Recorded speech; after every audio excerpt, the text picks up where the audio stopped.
play it any louder, then it's getting shut down. My name is Waffles, and I'm a government whistleblower turned political commentator, and this is the last 24 hours in the news. Today is December 6, 2025. It is 8:31 p.m. at Mountain Standard Time. Here are the top U.S. news highlights for the past 24 hours. Trump filed emergency litigation seeking to block release of a final special counsel classified documents report. The motion is active and could change what investigatory material becomes public. Essentially, Donald Trump's trying to make it so that we don't know what happened when he stole all those documents after he left office and had them at his house. That's what that is. He's trying to appeal it to the court to make it so that the public cannot know what happened. U.S.CIS DHS pause on immigration adjudications for 19 countries. Reported administrative guidance has paused adjudication of green cards, naturalization, and similar benefit requests for nationals of about 19 mainly non-European countries, producing immediate legal and humanitarian concerns and prompting advocacy groups to signal litigation. Presidential clemency decisions raising the rule of law and diplomatic questions. A high-profile pardon, including a former Honduran president convicted in U.S. court of trafficking cocaine, drew bipartisan criticism and raised concerns about U.S. credibility on counter-narcotics cooperation. National Guard posture in Washington, D.C. remains elevated. Guardsmen authorized to carry arms. An appeals court stayed an order that would have ended large Guard deployments. This keeps thousands of Guard personnel on active posture in the Capitol and is the subject of ongoing litigation and municipal pushback. Pentagon confirms another lethal maritime strike in the hemisphere. Counter-narcotics campaign. The strike has drawn legal, congressional, and regional scrutiny over authority and civilian risk concerns. Bomb threat incidents against officials continue to be investigated. Multiple threats, including to regional offices of Senate Majority Leader Chuck Schumer, remain under FBI and local police investigation, reflecting an elevated threat environment for public officials as a result of Donald Trump's rhetoric. Expanded use of clemency and pardons with foreign policy impact. Pardons of foreign actors convicted in U.S. courts have provoked diplomatic backlash and risk to undermining counter-narcotics cooperation. Agency and personnel litigation continues to strain institutional capacity. Ongoing court fights, document filings, personnel suits can slow transparency and agency functioning across enforcement and health agencies.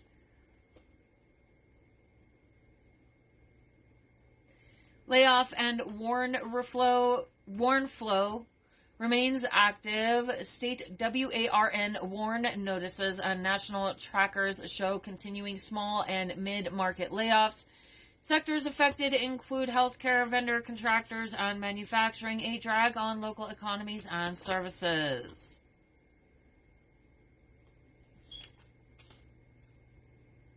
Pardons and immigration pause have diplomatic consequences. The clemency of a foreign leader convicted in U.S. courts and the immigration pause affecting many countries are generating regional criticism and complicating cooperation on counter-narcotics and migration. Maritime counter-narcotics strikes draw regional and congressional scrutiny. The Pentagon strikes have legal and diplomatic ramifications and are likely to trigger oversight hearings and IG reviews. The emergency motion by Trump to block publication of the special counsel classified documents final report live in federal court. That's something to keep an eye on. Expect rapid follow-ons and potential emergency rulings. Appeals court stayed an order ending National Guard deployments in D.C. Guardsmen remain armed and in place.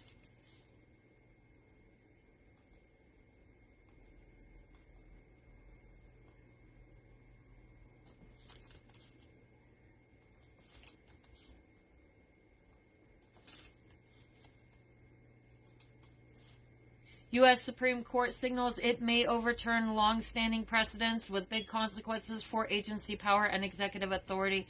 The court's conservative majority is reconsidering whether to uphold the 1935 precedent Humphrey's executor versus the United States, which historically limited presidential power to dismiss leaders of independent federal agencies.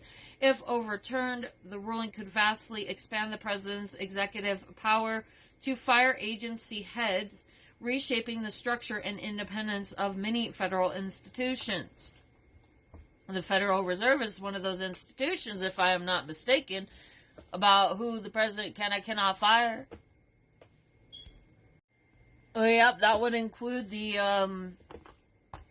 Federal Reserve. So then in this case, that's going on with him trying to, if I'm not mistaken, this is the one about him trying to fire the head of the Copyright Office, would also, if they, take any repealing form of action to dismantle Humphrey's executor, give Trump the potential ability to control who is in charge of the Federal Reserve, giving him the ability to just fire whoever the hell he wants at our federal agencies. Essentially, I would just assume that that's what that means, but that does include the Federal Reserve Chairman. U.S. State Department, a temporary court order halts 250 layoffs, dealing a legal blow to planned workforce reductions under the Trump administration. A federal judge issued a temporary restraining order preventing over 250 scheduled job cuts, citing a law passed when the government reopened that bans reductions in force before January 30th. The order buys time for litigation and exposes tension between the administration's drive for workforce cuts and statutory protections for federal employees. Internal dissent and concern among Foreign Service staff morale reportedly catering amid layoffs, staffing uncertainty, and institutional shakeups.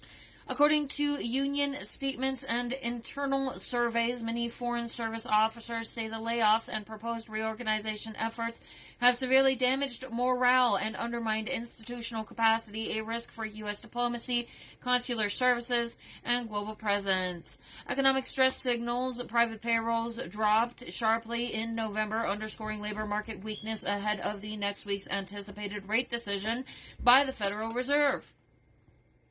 The drop in private payrolls per payroll processing data signals that small businesses and service sector employers are cutting jobs, a sharp contrast to prior years' hiring trends and a stark warning on the fragility of the U.S. labor market.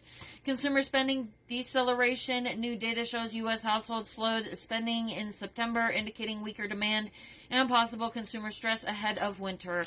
After several months of more robust gains, the latest spending report showed just a modest uptick, a sign that inflation, debt burdens, or economic uncertainty may be constraining household consumption. Weak consumer demand could ripple out to retail services, corporate investment, and overall economic growth. The Supreme Court's readiness to dismantle precedents threatens to reshape U.S. governance. Agency independence, checks and balances, and long-standing regulatory structures may be in jeopardy. Blocking of State Department layoffs could delay or disrupt foreign policy execution, consular services, and diplomatic staffing, which may affect U.S. global engagement and citizen services abroad. Morale collapse among Foreign Service staff hints at a brain drain or functional breakdown risk across diplomatic posts and U.S. overseas missions. Labor market weakness and declining consumer spending together raise the risk of an economic slowdown or a recession, particularly if consumption continues to soften and unemployment rises. Reduced consumer demand combined with higher debt and inflation may lead to credit stress, spending cuts, and weakened corporate earnings, especially in consumer-facing sectors. The Consumer Financial Protection Bureau, CFPB, braces to scale back anti-discrimination and fair lending protections. This is like right when the Fed's talking about reducing interest rates. So you're going to reduce interest rates and encourage people to take out more loans that they are not likely to pay back, because we're seeing documentation that people are defaulting on their debt.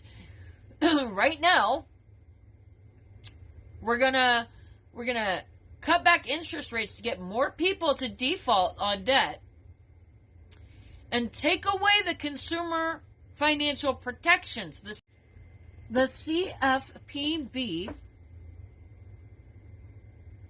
is meeting next week to discuss proposals to narrow civil rights era fair lending rules.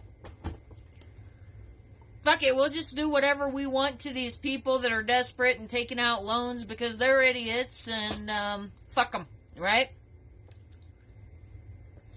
We're going to try to see how many idiots are going to run towards taking out debt.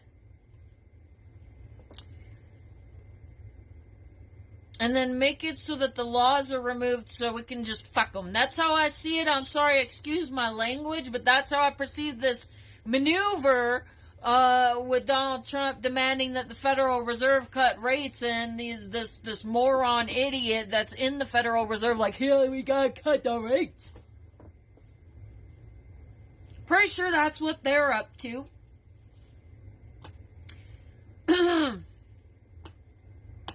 This regulatory shift, not widely covered by mainstream media, could affect mortgage, buy now, pay later, and other loan markets with disproportionate impact on historically marginalized borrowers. Do not take the bait, okay?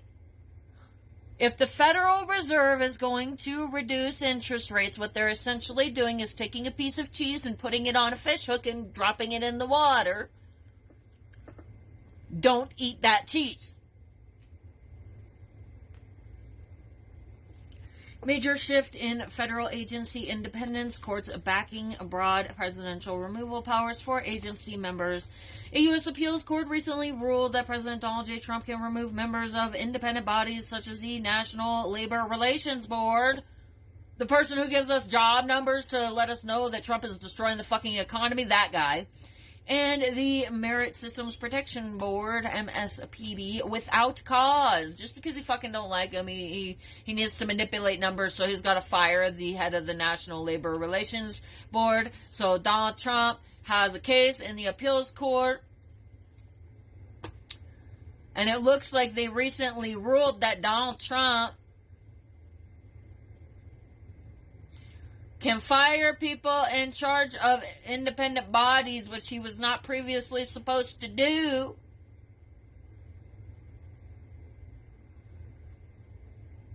Now, so I don't know how far done this case is, but whoever the fuck is handling that case should file a fucking appeal, just like Donald Trump's been doing. If the courts want to make stupid ass decisions, Donald Trump's appealing when the courts try to handle shit.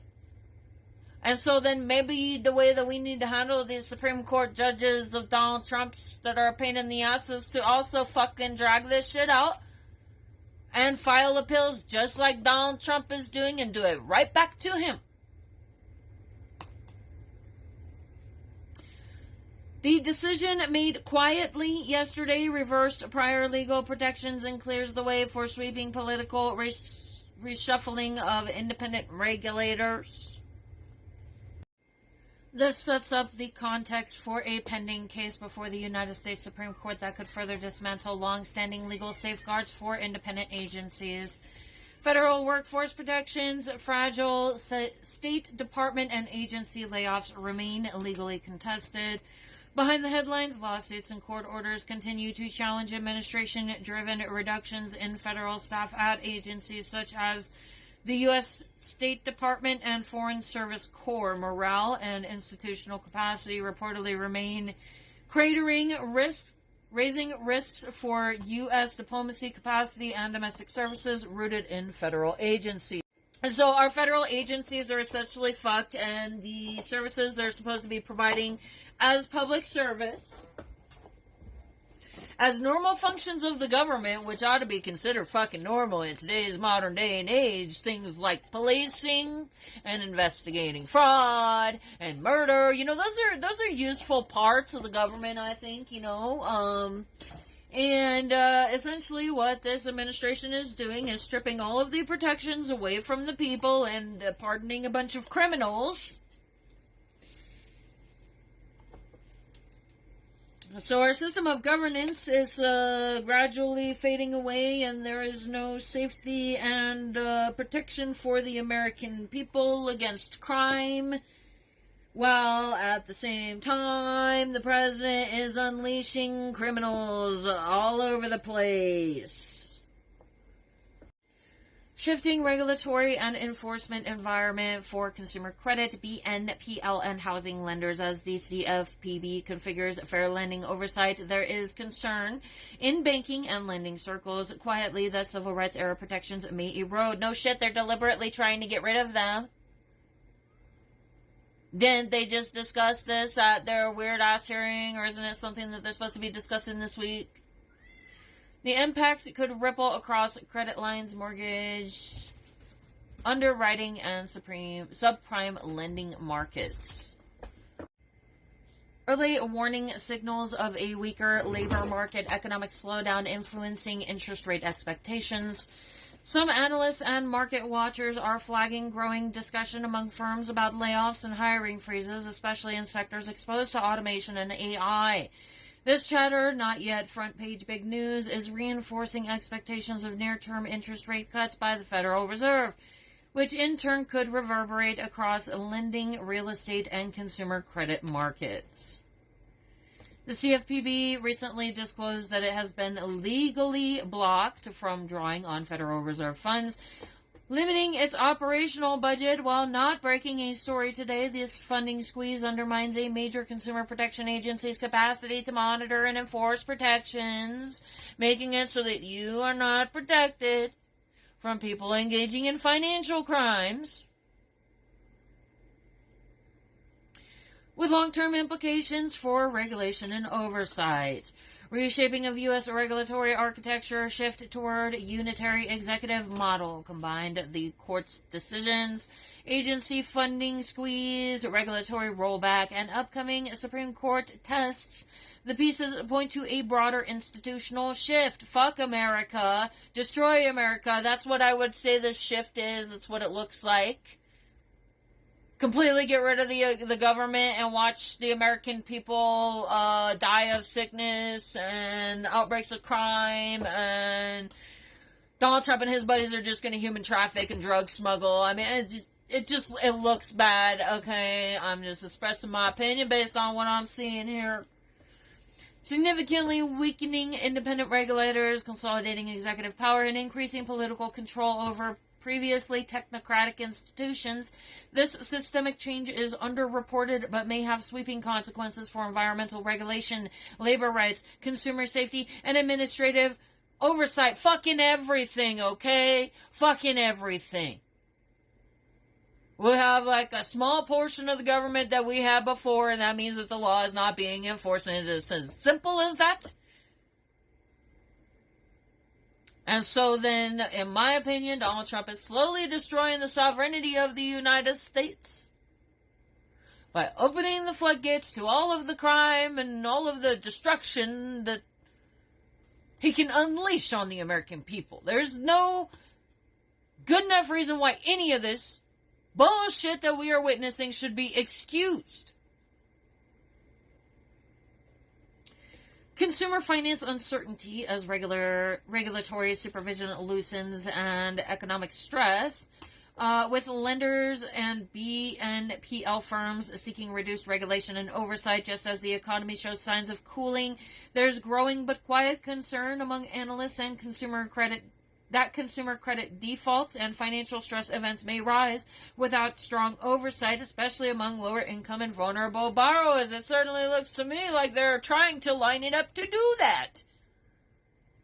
Of course they should be concerned. Donald Trump and his buddies are setting up a situation where they are essentially going to, in a bad economy, encourage people to take out debt that they know that those people won't be able to pay back, and then that way all of the billions and trillions of dollars in fraud that MAGA has stolen already from the American people by perverting the rule of law and dismantling our regulatory agencies, they get to keep. And when you take out the extra debt, they get to keep that money too, and you get to go into debt slavery, and were stupid enough to take out loans during this time period when they're literally setting their victims up to be defrauded.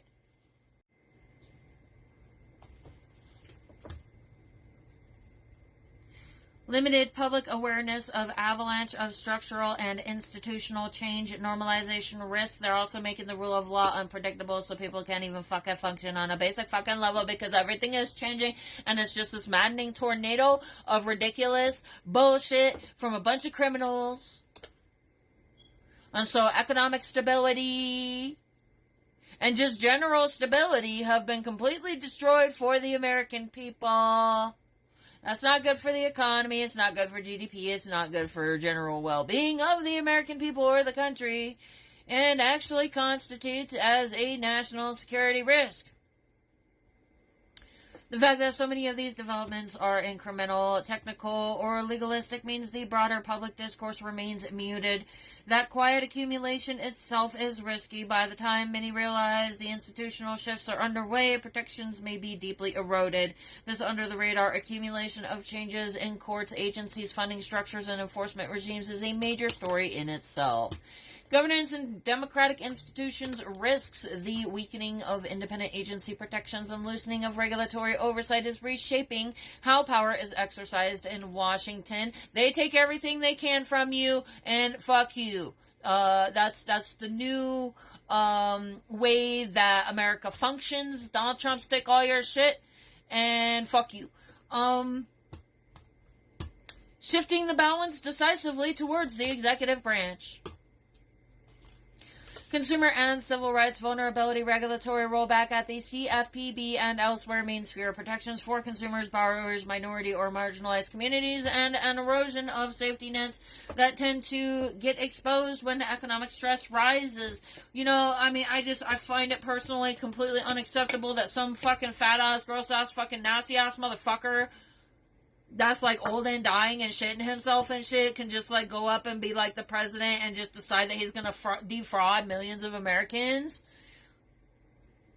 I mean, most of us work for what we have, so how is that acceptable for some fucking, I don't even know this fucking ugly ass, orange ass fucking old dude that's like trying to do all this shit, and I think he's gross and ugly and stupid. I'm not okay with him trying to defraud millions of Americans. I don't think millions of Americans are either, and I don't think he should be granted the right to do such things. Potential for economic fallout as credit markets loosen, oversight and labor markets show early stress signals, defaults, layoffs, and consumer debt problems could cascade quietly, then erupt.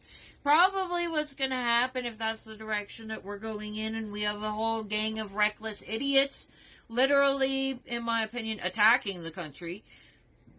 And if we're just going to let people like that do whatever they want, then this is probably going to go south and probably going to go in the direction I think it's going to go in. Institutional memory and capacity loss, layoffs, funding squeezes, morale collapse inside federal agencies, including foreign service and consular functions, could degrade institutional capacity with long-term damage to governance, oversight, and public services. Wah, wah, wah. You're fucked. Time for a, alien invasion, probably from Russia. Oh, dude, fuck these people. Fuck everything they do. Legal actions against the administration. Shock event. SCOTUS to hear birthright citizenship challenge. The Supreme Court agreed to hear the administration's appeal in Trump v. Barbara, a case directly challenging the president's executive order seeking to end birthright citizenship for babies born in the U.S. to parents who are not citizens or legal permanent residents. Just like Donald Trump is stalling this out and dragging it out through the courts by doing appeal and appeal and appeal and appeal, then that is the same thing that anybody going up against this administration should do if we're going to be dealing with a corrupt Supreme Court. This is a major constitutional battle over the interpretation of the 14th Amendment's Citizenship Clause and has potential to fundamentally alter U.S. immigration and citizenship law. The ruling is expected by the summer of 2026. Grand jury refuses to re-indict A.G. James. Reports confirm that a federal grand jury in Virginia declined to issue a second indictment against New York attorney Letitia James. effectively halting the administration's attempt to use the federal legal system to politically target her.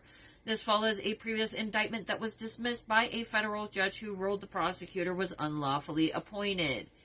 Visa crackdown on censors. The administration has moved to formalize a broad crackdown on the issuance of visas, primarily targeting H-1B visa applicants who consular officials deem responsible for or complicit in the censorship of protected expression in the United States.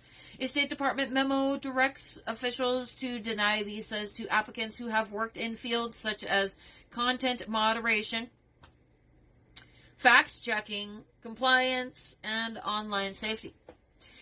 This action is seen by critics as an attempt to restrict legal immigration for technology workers and target individuals associated with curbing online misinformation. Broader enforcement mobilization. Federal immigration agents, ICE, conducted several raids and arrests in New Orleans, which advocates describe as an ongoing siege and racial profiling. These actions are part of the administration's aggressive enforcement drive, targeting undocumented individuals, which has previously resulted in the detentions of U.S. citizens. Homeland Threat Assessment. The recent 2025 Homeland Threat Assessment from the Department of Homeland Security continues to warn that the terrorism threat environment in the U.S. remains high, driven by the confluence of violent extremist responses to domestic socio-political developments, especially the 2024 election cycle and international events. The greatest threat remains lone offenders and small groups. Risk to citizen well-being, healthcare, and education. ACA rollbacks. Legal challenges are ongoing against the administration's executive actions that rolled back key patient protections under the Affordable Care Act. ACA, those rollbacks eliminate essential health benefits requirements, potentially allowing insurers to deny coverage based on pre-existing conditions and impose lifetime coverage limits, thus threatening access to care for millions. Dismantling Education Department. Lawsuits continue to challenge the administration's executive order directing the closure of the U.S. Department of Education. While core funding, like Pell Grants, would remain, the dissolution raises concerns about the future enforcement of civil rights protections in education and the administration of the $1.6 trillion federal student loan portfolio.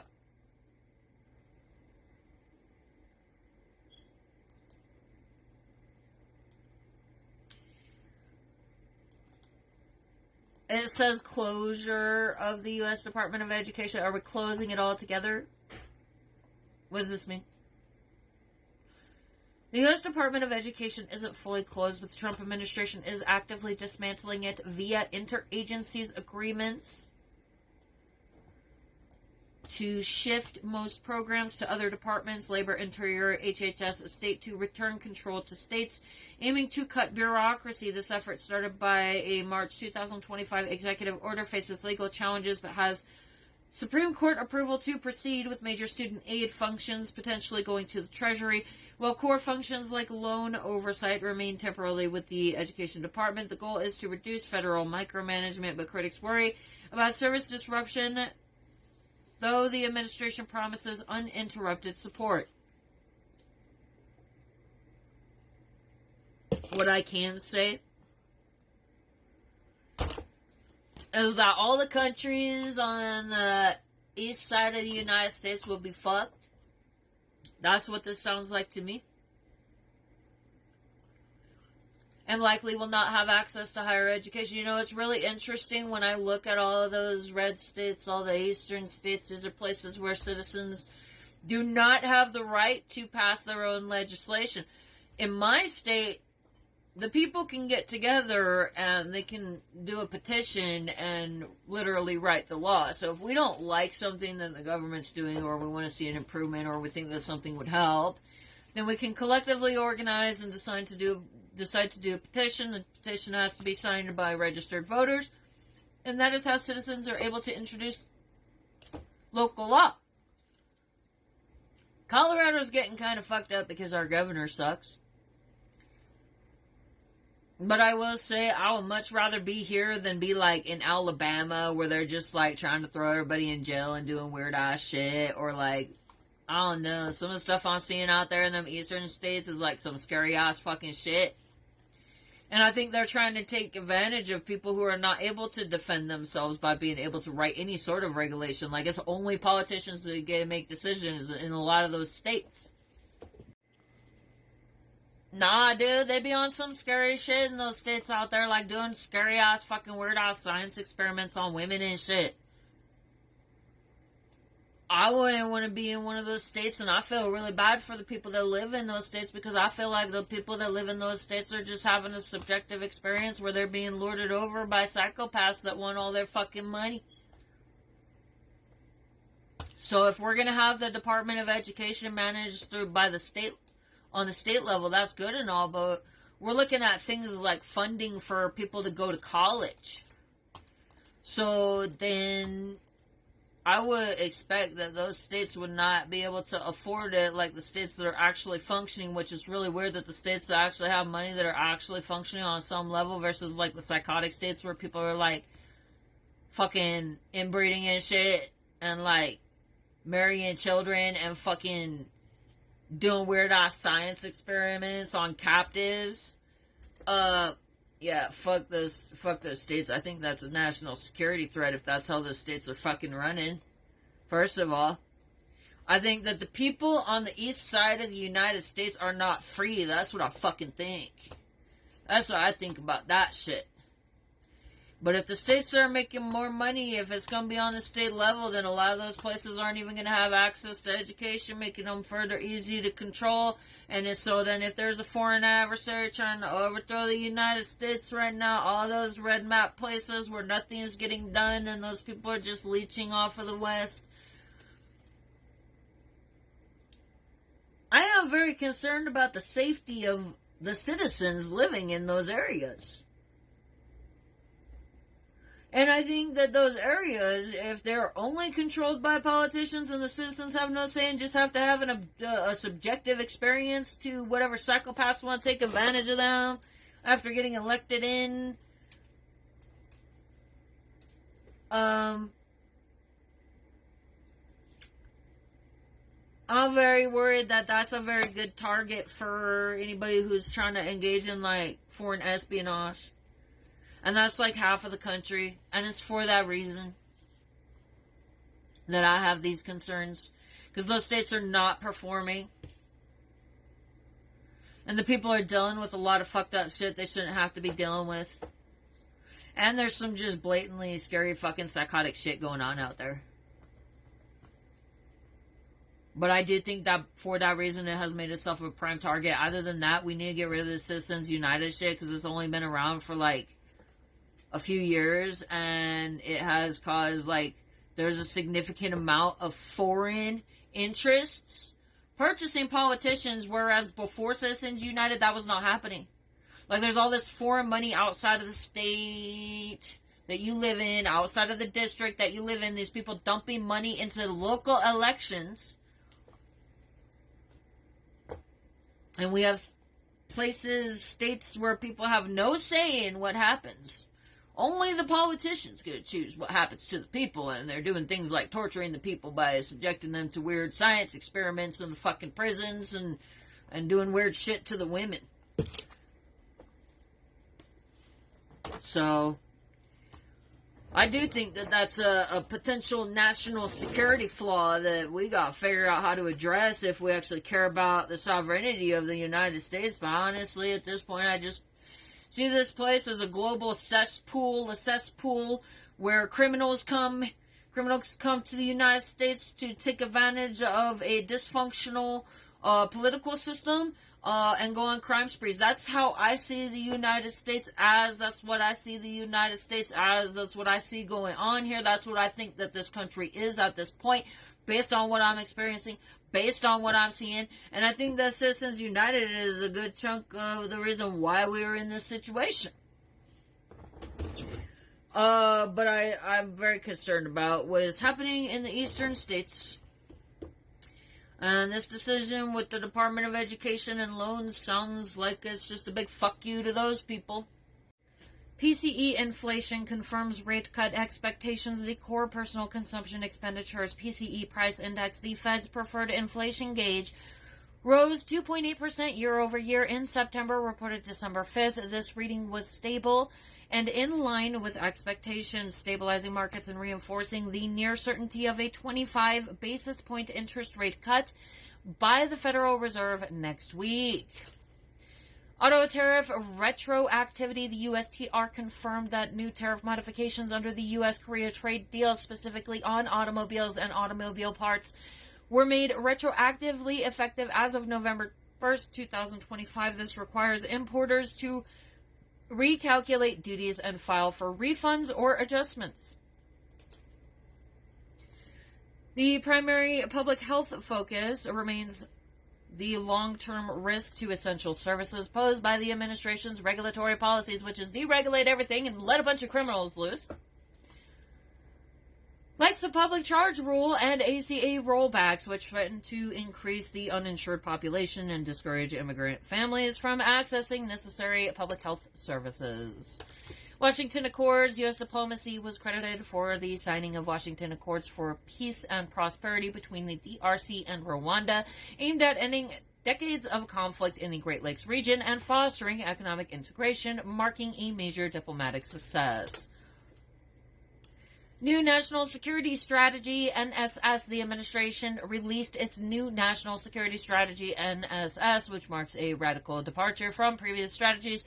It de-emphasizes great power competition with China and Russia in favor of a highly ideological focus on Western Hemisphere, elevated to the highest priority and combating narco-terrorists, signaling a sharp shift in U.S. military and diplomatic priorities. Donald Trump invades South America. Putin invades Africa. Everybody takes other people's money. Presidential pardon issued to key Democratic opponent. The president issued a pardon to Democratic Congressman Henry Cuellar, Cuellar, a Democrat from Texas, ending his multi-year federal legal battles. Cuellar had faced a dozen charges of bribery, money laundering, and conspiracy. Imagine that. Donald Trump's pardoning people with charges for bribery, money laundering, and conspiracy. There's not any chance that Donald Trump's involved in any bribery, money laundering, or conspiracy, is there? There's no chance that maybe he might be pardoning this person because this person might be a co-conspirator in a crime that Donald Trump may possibly be involved in? Related to alleged acceptance of nearly $600,000 in bribes tied to a foreign country,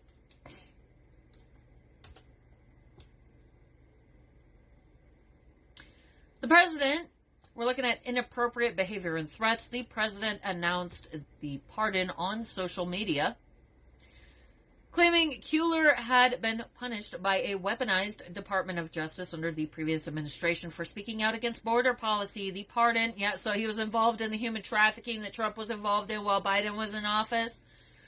That's what that means to me.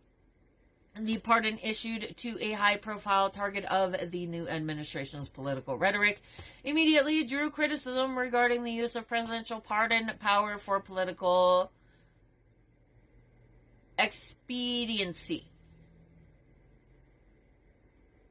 It just looks to me like he is pardoning somebody that was involved in crimes that he was doing while Biden was in office. I've been documenting and talking about this human trafficking that was taking place at the immigration services and the purposeful defunding, which I think was a act of conspiracy when Trump started calling the Congress to tell him to defund the agencies while Biden was in office so that he could make a big scene out of immigration and do harm to people by flouting the rule of law, by in a dishonest way having the rule of law dismantled for his own personal benefit in a way that is harmful to the nation and is a threat to national security.